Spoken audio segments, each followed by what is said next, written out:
And we are live, coming from a couple of remote locations. It looks like Atlas Novak, you're in hiding, actually. And I'm coming from the great, which is a stretch of the word, Cleveland, Ohio, and this is Last Minute History. How are you doing, Atlas? I'm good. You? I mean, I'm not in hiding. I'm in a shitty like motel, for a work thing, which like I don't know. The last time when I went up to Cleveland to do shows with you and Dino and all them, um, there's something weird about just being in a hotel with nowhere to be for a few hours. Like my thing Right. isn't until tomorrow, so I'm just kind of here. Uh, and I really wish I was getting wasted right now, but I'm not. But that's what we're talking about, apparently. Why aren't you getting wasted? That's a good question. Maybe I should go take a walk down to the hotel bar if there is one. Does a Comfort Inn have a hotel bar? You should have came down. You should have came to the show drunk, man. Yeah, could have been. Oh, Uh, I'm just now finding out that evidently you need a premium account to go live on X now. yeah, Thankful. no, I'm so sick of Elon Musk, man. me I'm too. so sick of that guy. Yeah, we were doing it for a few months, and then all of a sudden they're like, you need to pay for a blue check. I'm like, you can I'm okay. I'm good. suck my nipples. I am out. Great. Yeah, that's taking capitalism a bit too far, don't you think? Yes. I didn't mean for this to turn into like a Elon Musk bashing show, but he pissed me off in real time. So It's completely based in my book. I don't know what you're talking about. yeah, I knew you'd understand. Yeah. Um, but yeah, so we're actually talking about cocktails and mixology, and the history of the mixed drink, if you will. Yes. So, if you might remember from our Mesopotamia episodes, we had a brief thing about early alcohol and like the history of beer. Extra History's done a series on the history of beer. This is the great, however many times I need to say great grandchild of beer is Yeah, mixed it's drinks. several thousand years later because I'm a licensed mixologist, which is why I was like so interested in doing this concept for an episode in the first place. They don't really teach you history in mixology class. I mean, I think by the time that you get to like a bartending school, like they're like, we know you don't know anything about history or science or math. You wouldn't be here if that was the case. So just give us like $600 and we're gonna show you how to make some drinks. So Like, is a mixologist, like a licensed mixologist, different from just going to bartending school? Is it like its own thing, or what's the? so, a mixology license uh, usually is like a branch of bartending. You can go to bartending school and learn how to be a really good bartender. I took both. I paid $300 for bartending, and I took paid the other $300 for the mixology course on it. So just like in unison. Okay. So it was like 2 hours a week instead of one. Mhm. And you actually need the bartending class to take the mixology class. So Oh, so it's like the bartending equivalent of getting your master's. essentially, yes, or the bachelors, because the first one or the other one's the associates. You know what I Oh, mean? okay, So, all right. Yeah, wouldn't bartending call school is that a community master's college. by This no is your means. bachelor's. Yeah. because it's like a 6 week course, both of them Okay. each. Yeah. So and I just took them in unison. So that's my bird going off of it. My bird's laughing at my They let you take both at the same time. Like, yeah. 'Cause it's like they don't take it that serious. They just want their Okay. money. Yeah, You know what I I mean? guess that makes So- sense. Like in college, they would get mad at you if you tried to take upper div courses early. They're like, you don't have the credits for that yet. And I'm like, look, I'm Well, just trying to we fill got to this think in. about it. The people running the bartending school are just a bunch of bartenders. You know what I mean? It's kind of a scam, really. Like, Yeah. I mean, they'll hook you up and take you. They're like, hey, go over here. Once you get your courses done, they're like, hey, go talk to those people. They're hiring. And then because they know the people at the bartending school because probably somebody who teaches there probably worked there, or they know somebody, or blah blah blah. They'll give you they'll consider you before they consider anybody else. You know what I mean? So, that reminds me more of like when you take an acting class, and then like the person who teaches the class has connections, and it's kind of like that, yeah. Yeah. It's Okay, just that makes sense. less cool, I think. Yes. So, Way less cool. yeah. But so yeah, the mixology is like, so bartending is like, you know, you learn how to serve a certain drink and what cup to put everything in, and like customer service, and like what to do if there's like a glass break or something like that, and how to properly identify identifications, the fake identifications, and whether or not somebody's too drunk to be served. And the whole what happens if the police do come, and you know, like just different stuff. There's so many scenarios that you take, and then mixology is just straight up just like how to like what mixed drink is what, and you name this, and you gotta like do it in a certain amount of time, like because there's a time test. And then like how to like eyeball your pores and stuff like that.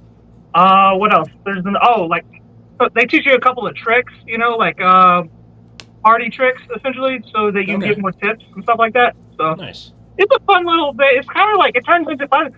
When you first start, or at least in my case, when I first started, it was like kind of one of these things where like, you know, first off, there's a bunch of felons there. There's a bunch of like ex-addicts, maybe some current addicts, and I don't know anybody. And then the bartender is like, he just knows whatever the fuck he's talking about, right? And he's just really, obviously he's fucking a pro. And so it's a little intimidating, but by the end of it, you have a lot of cool friends that like you probably would have never hung out with in the first place. You know what I mean? Like, you know a lot of cool tricks, you got a cool story, you know, so I have fun, you know, so. You want to be friends with a felon? Go to bartending school. Right. Or, even better, you want to be friends with a felon? Go to the RNC. If you, if you are a felon or looking for a job, either run for president or go to bartending school. There you go, yeah. So, this being a history podcast, this is the history of mixology. Right. So, let's just jump right into it. So, a cocktail is a mixed drink, usually alcoholic. I think the cocktail is actually the category of a drink, and then the mixed drink is like the branch.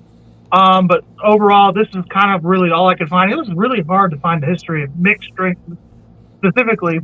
Okay. But most commonly, a cocktail is a combination of one or more spirits mixed with other ingredients such as juices, flavored syrups, tonic water, shrubs, and bitters. Cocktails vary widely across regions of the world, and many websites publish both original recipes and their own interpretations of older and more famous cocktails. The origin of the word cocktail have been debated. The first written mention of a cocktail as a beverage appeared as in the Farmer's Cabinet, and for reference, I actually have a picture. The Farmer's Cabinet. Wow, 1836 to 1837, devoted to agriculture, horticulture, and rural economy. Wow.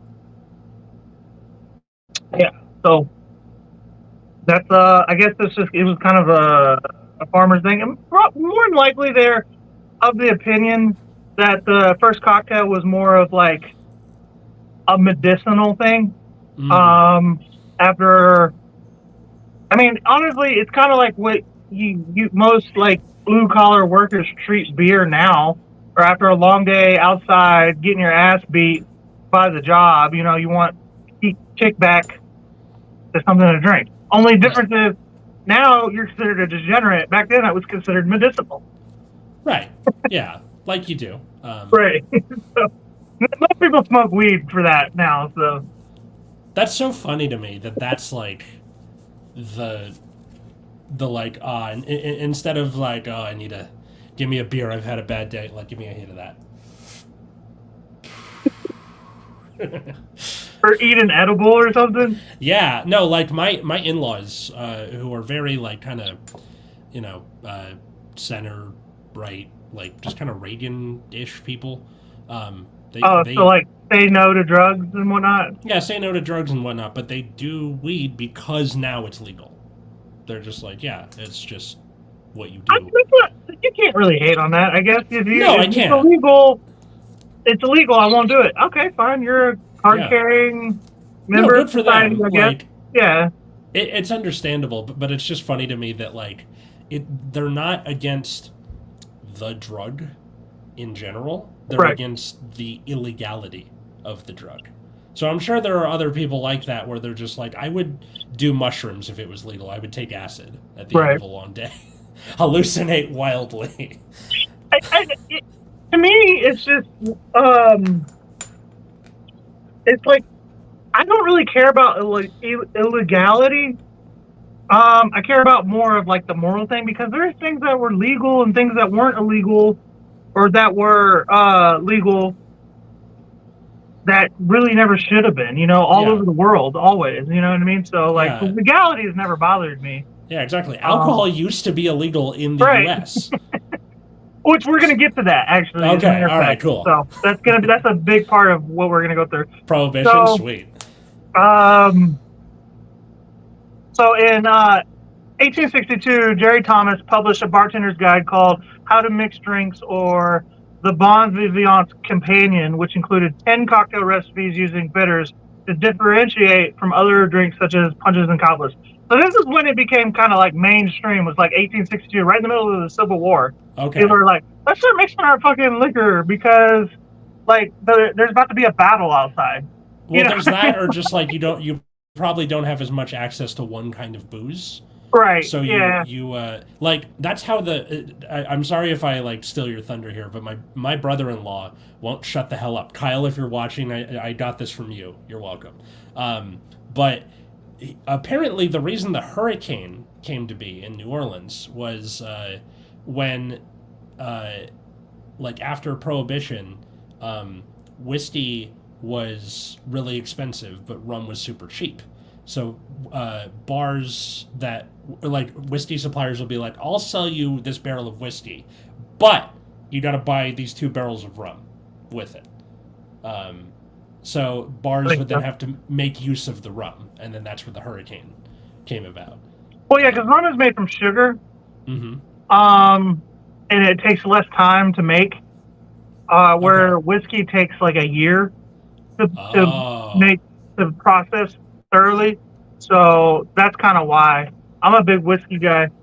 There's my mom right there. We just talked about the hurricane from New Orleans. Oh yeah. No, the drink. The drink. My brother-in-law was. My brother-in-law. We're getting there. Sorry, I didn't mean to interrupt. So. Oh, you're cool. So You're you cool. guys did something on New Orleans, and of course I fucking missed it. That's what you get for not watching. Oh, don't grow up. That's your fault. Because she sits in your brain. So I you're know. welcome. So maybe go. So maybe wait for your mom to get back. This is why you don't have dogs. Go complain in the chat like everybody else. You are why people shouldn't have kids. Me or him? Okay, sorry. She just doesn't have a sense of humor, is all. Aesthetic stream. Alcohol! Yes, sorry, alcohol. Yeah, so in the middle of the Civil War, they probably had to make use of whatever was around, right? Right.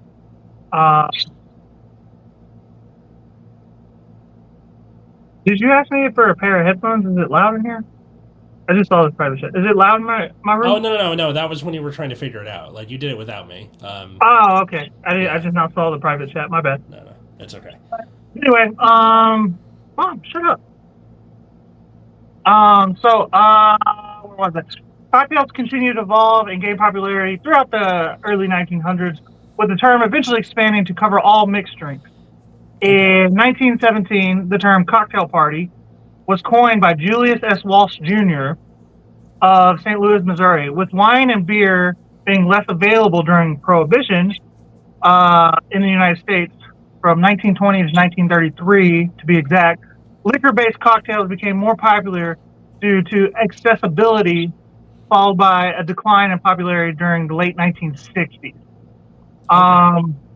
So that was the big thing with in Prohibition. What I found was, again, this is so small, so I had to do a bunch of cross research. During Prohibition, it was harder to make things like whiskey and what was there was another one. Specifically whiskey. I know for a fact. So they, like you said, they went to rums, and a big one was gin and tonic. This is kind of where the martini actually became a big thing. Gin and tonic and the martini. Gin and tonic typically for the men, and the martini for the women. For people of class during Prohibition, people still drank much in there, but gin was easier to make. But since it tasted like shit, as gin does, it tastes like fucking cologne. Yeah. They learned to mix it with bitters and tonics and things like that. What are bitters exactly? Like I know they taste bitter, but like what are they made of? So I forget. They told me that in bartending school, but I don't remember. I've never been asked to make a martini for anybody. So. And how long was I bartending? How about you? Grateful that I'm trying to help you out. Well, go back and comment on something. So a bitters is traditionally an alcoholic preparation flavored with botanical matter for a bitter or bittersweet flavor. Originally, numerous long-standing brands of bitters were developed as patent medicines, but are now sold as digestive, sometimes with herbal properties, and as cocktail flavoring. Let's see, what ingredients? Okay. It's they're made from Chinese cinnamon, gentian, orange peel, and chinchona bark. I don't know what any of that is. Well, the orange peel is what I normally associate with when I hear bitters, because like whatever, I think it's like an old fashioned where you got the like swirly orange peel. Right. On the bottom. I've made plenty of those. Yeah. Old fashions are real popular. Ironically enough, amongst like young people, like people who are like in their 20s, they're like mid 20s, and they're trying to like act like they're like the shit, I'm gonna get an old fashioned. It's like, dude, order a fucking highball, dude. Yeah, no, that's because it's got like that Mad Men aesthetic to it, Right. And I don't know. Like, whenever I think sugar and oranges and whiskey, like this don't taste good. You really want this? No, it seems like for a long time, at least for guys, the idea of drinking, it's not supposed to taste good. It's supposed to get you drunk. Like that's all you care about. Right. Exactly. But when I go to bars, like, I don't know, I like it to taste good. Like Hurricanes taste, yummy in my tummy or whatever, and they, they'll get you completely blitzed. We'll have a good Long Island iced tea. Long Island iced teas will sneak in and get you too. That's like, you go from like this is pretty good to I'm invincible within like 20 minutes. My cat is my bird is laughing her ass off at me right now. So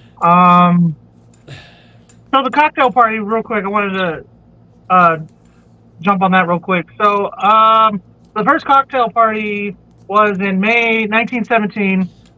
Credited its invention to Mrs. Julius S. Walsh Jr. I don't know why she's a junior if she's a woman. That's not a common concept, but whatever. Trans icon? I don't know. Right. Because Julius can be a man's name too, but this is Mrs. Mrs. Walsh invited 50 guests to her house on a Sunday at high noon for 1 hour. The party scored an instant hit, the newspapers declared, stating that within weeks, cocktail parties had become a St. Louis institution.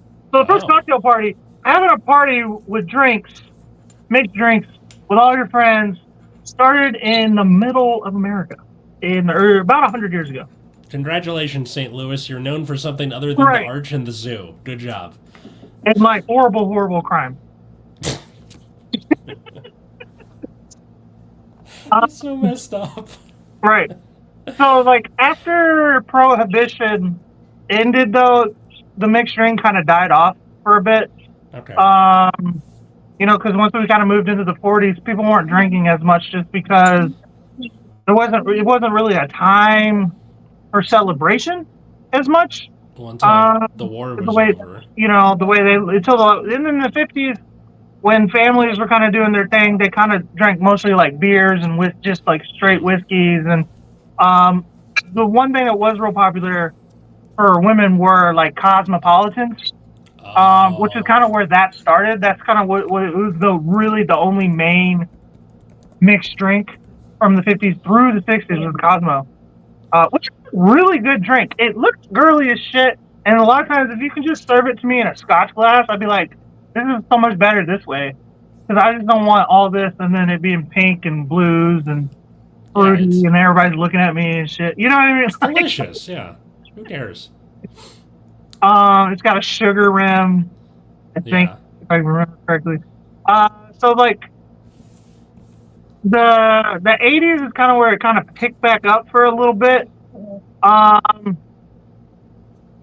you had like people with more money and just kind of wanting to blow it and stuff until like obviously like that late 80s crash of the economy, and then it just completely died until right around the time I went to bartending school, because I went to bartending school I think in 2015, and they said like the mid 2000s it kind of just took off in this whole culture of like the bartending Olympics, where people were doing like tricks and learning how to open like beer bottles in a certain way and all that.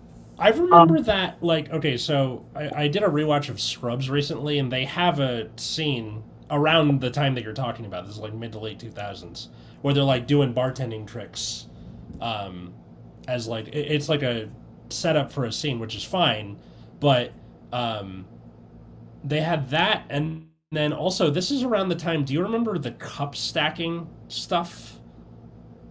Oh yeah, I can do all that too. Yeah. Yeah. So what if like those probably have some sort of connection? This like speed competition for stuff you can kind of do anywhere, or like anywhere there's a counter. What do you mean? Like, this is like playing armchair psychologist, but I think it's just like the cup stacking competitions and the bartending, like, speed mixing drinks are probably have the same DNA of, I don't know. Yeah, for sure. It's just like a lot of it is just like showmanship, panache, and all that, and just trying to like be the center of attention. You know what I mean? I know for a fact that a lot of the tricks that bartenders do is specifically motivated by money, because you're working for tips and whatnot. So I don't know where the cup competition came from, but it definitely probably spawned from, because there is like a lot of cup usage tricks in I don't even know, bartending tricks, I guess. So it like I've seen them, like, bartenders like stack the shot, or not the shot glass, the Scotch glasses, like almost like in a pyramid, and then like put some kind of like cylinder or on the top one, and they pour it, and it just like pours into each glass individually. That's over cool. The top. Yeah, so like it's all similar, Yeah. You're not wrong in that. I think that's probably it, because like I said, it was a pretty small history. I really thought it would go back further. I didn't know, which it does make sense, because it was like the 1800s is really where like the need for entertainment comes in, because like people are starting to not starve en masse. I think the 1800s is really the beginning of modern civilization, and people not just like surviving to survive. There's not massive plagues all the time, and you have a lot bigger cities outside of just like Philadelphia, New York, and Boston. Medicine and modern medicine and stuff like that was starting to grow, and so like science was getting there. So like the idea of mixing a drink was probably just like sounded like some dumb shit. Like somebody would be like, "You want to put two alcohols together?" And people are like, "We need medicine."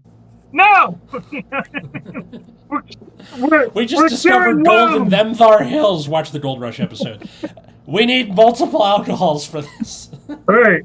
The mercenaries weren't paid again, so we need the alcohol to cure the wounds. Remember, What is your favorite mixed drink, Atlas? my favorite mixed drink. Okay, my brother-in-law did make really good hurricanes, but I don't know if I don't think I would become a hurricane person. I'm not like going to bars. They're and good. being, They're really sweet, which isn't really what I'm looking for necessarily. That makes sense. I think I really like a good margarita. Something about Margarita the ice. is good, Yeah. man. There's nothing wrong with that. I love a good margarita. Yeah. I think I would probably say it's mine too. Although I like to throw a little watermelon in there, a little watermelon juice in there. And the margarita? Yeah, Oh yeah. That's the Definitely. first margarita. that's why I ordered it. Ms. Clayton, if you want to join the podcast, just be a guest one of the weeks. Don't be like... With all due respect, I'm sorry. You better check. Now you got her all riled up. I know. That's part of the fun. Thank you so much, guys, for watching. I appreciate y'all. This was fun. Atlas, do you got any other comments or concerns to mention? Well, what was your favorite mixed drink first? Oh, mine? I want to say margarita, but I don't want to pick it because you picked it. Well, But I think I gotta go with the Long Island iced tea. That shit is just good. You know what I mean? Like it's just delicious, and it does. Not only is it good, it tastes good, but it does what it's designed to do. You know, which is not necessarily true of a lot of alcohol. You know, some alcohols don't get you drunk fast. You know, so. Oh yeah, because the how sneaky it is as a drink, where you can just be. It's the unpaid mercenary of drinks, where it just comes back and gets you. I really like a spiked juice, just like a screwdriver or what? Screwdriver. I like to put whiskey in watermelon juice. Like I like watermelon juice in general. But yeah, I mean, like what is it? Cranberry vodka. So any kind of spiked juice really is just alcohol with juice in it. Yeah. Why does orange juice plus vodka equals screwdriver? You want to know why? So this is funny thing. I probably should have thought about this earlier. There's rules to naming alcohols. And anything that has the word sex, like any kind of sexy, sexual connotation, it has orange in it for whatever reason. I don't know why. But if it has like a sexual connotation to the name, it has some kind of orange juice, orange liqueur such as triple sec, Cointreau, blue curacao. I'm trying to think of like other drinks with orange in them that sound sexy. Screwdriver makes sense, right? So screwdriver, you have Sex on the Beach. You know that has Cointreau in it. A Harvey Wallbanger, which is Is that a guy, or was that just like... It's named after some kind of a liqueur that has the name Harvey in it. And then Wallbanger. There you go. All right, yeah, there's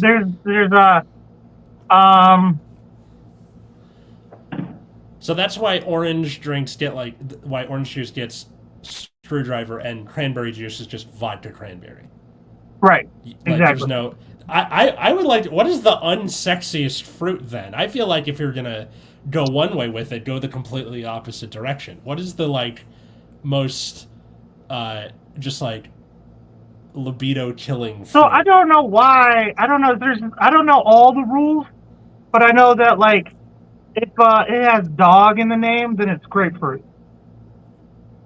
If it's dog in the name, it's grapefruit. Okay. Yeah, the greyhound, the salty dog. Makes sense. So yeah, so just so you know, it has a sexual name and there's orange in it, and if it has a dog in the name, then it has grapefruit. That'll probably help you out in the future. All But right, I don't know all the rules. I'm sure it's on the internet somewhere. maybe pawpaws. You know what? Durian. Durian is the most unfuckable fruit. It's spiky. It smells awful. Yeah, just so. Banana in it. It has monkey in it. It's banana. Oh, that makes sense though. So it's like a Monkeys, screaming monkey is like orange liqueur and banana liqueur. Okay. So the screaming is sexual, I guess. Yeah. I wonder where Moscow Mule came from then. So a Moscow Mule is like lime and ginger beer. Yeah. And it was made by it was real popular by all the Russians stationed in Cuba during the 60s. That makes sense. That was kind of where it came from because they like the little copper tins or whatever. And I'm not sure if that's a Russian thing or a Cuban thing. The tins, it's probably Cuban, but they wanted their vodka in it. You know, the vodka, ginger beer, and lime. Lime's real popular in there. So the ginger beer I think was a Russian thing, and the vodka was a ginger beer might be Caribbean. I don't know. I know it was invented by the Russians who were stationed in Cuba during, the Bay of Pigs and all that shit. Yeah, so. That makes sense because so that would have been when the embargo is going on, which means Cuba probably had to all right, all we have is copper. Fuck it, we're making the cups out of that. Right. That makes sense. And then Cuba also has one of the highest populations, percentages of custom cars, and that's just because they're not getting new cars, they're embargoed. So they had to fix up the ones they had. It's interesting that talk about resourceful, right? Yeah, that's resourceful, definitely. Dang, I'm trying to think. Were there any other drinks you came across like this, where how it was invented? And there was a lot of things that I've come across because I worked in a couple of different bars and I just found this shit out over time, but nothing that comes to mind. If you could ask me directly, I could probably tell you. But that's not how my brain works. You know what I mean? Just off the top. So. I feel like this should have just been the whole episode. The fascinating origins of your favorite cocktails. Oh, fuck you. I'm not going to disable my ad blocker.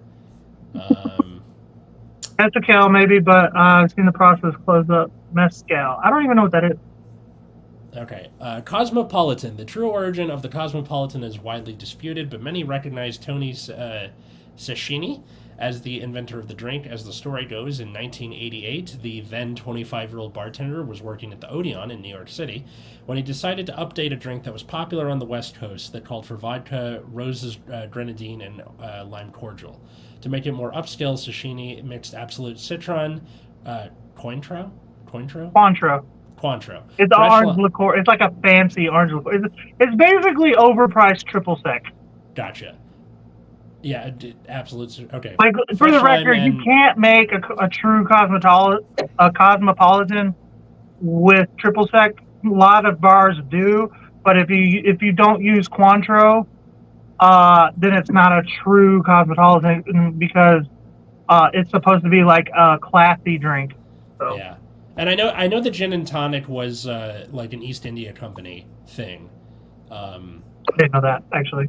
Okay, so I found it on the little website here. Was introduced by the British East India Company's military arm during the 19th century in India, where many had become infected with malaria. As a preventative measure, people drank tonic water, which is made with quinine, I hope I'm pronouncing that right, an anti-malaria medication. No one liked the bitter taste, though, so officers added gin to make it more palatable, thus the G&T was born. You're going to add two things together that suck and try to make a good... and I've had a gin and tonic, and that shit still sucks. That's the most British thing they could have done, where it's ew, this is terribly bitter. Why don't we get an equally bitter thing and put it together, and we will make the most British thing ever. Mary Poppins, your spoonful of sugar can go to hell. The British, it's crazy that they conquered the world for, flavor and seasoning and whatnot, it's really not because of you taste their food. They were probably their seamen and their sailors and whatnot were probably fuck this, we gotta get out of here. But then the fact that they didn't grow and evolve as they conquered the world, Yeah. Oh, here's a fun one. The mojito. So, the mojito, often touted as Ernest Hemingway's favorite alcoholic beverages, was born in Havana, Cuba, although the exact location is disputed. One story dates back to 1586 when British privateer Francis Drake sent his men ashore to acquire medicine to remedy dysentery and scurvy. We got the shits and our teeth are falling out. Go get rations. They reportedly came back with a concoction of aguardiente, a precursor to rum that literally translates to burning water, lime, sugarcane juice, and mint, which remain the cocktail's primary ingredients. Mojitos are good. Have you had one? Mojitos, yeah. Just lime and mint. With, it was one of the first drinks I ever had because I loved Family Guy when I was a kid, and there's the thing where Brian, I think he's on The Bachelor or something, and he's like, the bartender made me a mojito, and then he takes a long drink and goes, I don't think it's a gay drink. Mojito. It's not. It's a good drink. It's a nice, refreshing drink during the summertime. No, it's fantastic. My cat's trying to eat my bird right now. Sorry.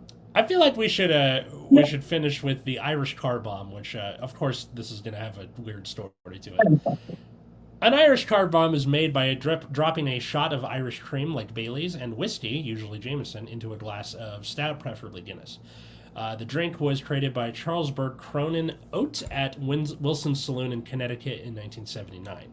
The name was inspired by the small explosion caused by dropping the shot glass into the pint, though it has been the subject of controversy because some tie it to the IRA's 1972 attack against Northern Ireland, so the Troubles, where more than 20 car bombs were detonated in Belfast. Whatever you do, don't order one. Yeah, they get really upset over there, I've heard. That's so understandable. When you order that. That's kind of like culturally insensitive to order that there. Yeah. Yeah, don't do that. That's like ordering a 9/11 here, which isn't a drink, but like somebody invented if somebody 9/11. made up with a drink and called it 9/11, we'd probably, deservedly be pissed off, Yeah. So. Or, real quick, I want to read the mezcal for Zaragoza real quick. The mezcal, sometimes spelled MESKAL or CAL, is a distilled alcoholic beverage made from any type of agave, which is real popular in margaritas. If you get like a legitimate margarita, it's gonna have agave in it, not like a cheap one, probably made at your house or already made and bought at the store. Maguey's are endemic to the Americas and found globally as ornamental plant. Almost said a different word. Native fermented drinks from maguey plants, such as pulque, existed before the. Where the fuck is this? The ingredients to this and the history and everything. While you're figuring that out, I have a little story. So a bar I used to go to in LA that doesn't exist anymore called Karma Lounge. Shout out Alice if you're out there listening. But she was the bartender there, and like they had shows and open mics and stuff, and I used to go there a lot. She made a drink called a Netflix and Chill, which kind of does the same thing as the Irish car bomb, where it was like dropping a shot of Irish cream into something. And I can't remember what it was, and neither can she, but it better be a chilled glass. It was a chilled glass with something red, like some kind of maybe. It had to have had grenadine or something with cherries, but the idea was the shot glass is the chill, and you drop it into Netflix, and then that's the Netflix and Chill. That's kind of cool, actually. Yeah, but I don't know what goes in it. Anytime if it's black. It would have to probably be like a spiced rum. Maybe. Like a black rum. So that's the only kind of thing I can think of. Except for maybe, what is it? A Black Russian? Which I don't remember what's in that. I've had a White Russian. Those are good. There's varying differences between a White Russian and a Black Russian. It's got vodka in it, I believe. Yeah. But, my mom just told me Black Russian has coffee in it. It could be coffee. Okay. Although I think Netflix and Chill kind of implies that you don't want to stay up. Maybe you do want to stay up all night. Maybe it had some caffeine in it. I don't know. Right. I can't remember, but it was delicious. Okay, so pulque, a fermented drink from agave sap, is pre-colonial. This is mezcal, by the way. But the distillation of agave heart juice into mezcal was only introduced in the colonial era when Filipino sailors and migrants brought the technology of Filipino type stills with them during the galleon trade between Mexico and the Philippines. Oh, that makes sense. I always wondered why so many like Filipinos had like Hispanic like last names, and that makes. Well, I didn't know they had like a whole like trading thing going on. That makes sense, yeah. And then also like where you have a large, you know, Hispanic population in California, like the West Coast and stuff, and the U.S. has a long history in the Philippines. Right. That I did know, but I never really put two and two together. We gotta get my history professor on here as a guest and have him talk about that because I think that would be cool. The Philippines was a Spanish colony, yes, because it was named for King Philip. I didn't know that either. Yeah, We'll have to do like a Philippines episode. Hawkins, if you're listening, invitations open, maybe. Yep, there you go. Yeah. So, yeah, this was a cool one. I think it was like less on the actual story, the way it was with Martin Luther, but more about just like the culture. I think it's right. Well, I mean, like I said, there wasn't a lot of story. I had to fish for that. I was like, we should do mixology, not knowing that it was going to be super hard to find anything out. And then I'm like looking, I'm like, okay, where the fuck? I'm on like page 16 on Google. Yeah, I think because it's like not for something like this where you can't really trace it to one person. It's a worldwide culture that everyone kind of participates in drinking. You know, and for the record, the cocktail was invented here in America, in St. Louis. And the cocktail party was invented here in St. Louis. The cocktail was invented on a farm. They didn't really say where. All right. Well, St. Louis, good for you for inventing something worthwhile. Right. A party where everybody's drunk? Come on, that goes back to Mesopotamia. Oh, yeah, Let's be real. St. Louis just wants to feel special. But the cocktail part, I'm guessing where you like have little finger sandwiches and you're all dressed up. Right. Like, that's what I think they're getting at there. All the unnecessary shit. That's fat. That's just trans fat of partying. You know what I mean? The trans fat of partying. Not necessary.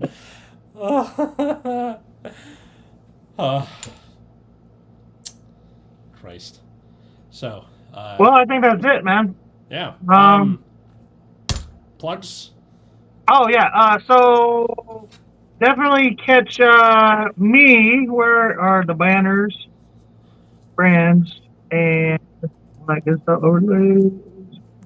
Catch me tomorrow on Hammer and Cheese. We're going to do a couple of different kinds of curry dishes.